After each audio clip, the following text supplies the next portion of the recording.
Hi there, thanks for joining us today. We are here to show you how to play the subtraction math game called Salute. For this game, you are going to need 3 players, and the first thing you're going to need to do is see who's going to be the leader first. Miss Larson is going to be the leader first for our round.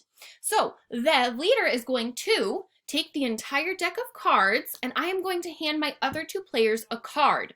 When they get it, they can't look at it. They're going to take it and put it on their forehead. I'm going to then say the sum of those numbers. Your sum is 15. They're going to have to figure out what their card says without looking at it.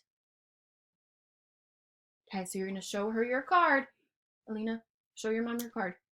I think my add-in is 10. Why? Because if the sum is 15 and she has 5, 5 plus 10 is 15. Oh, so is she correct? She is!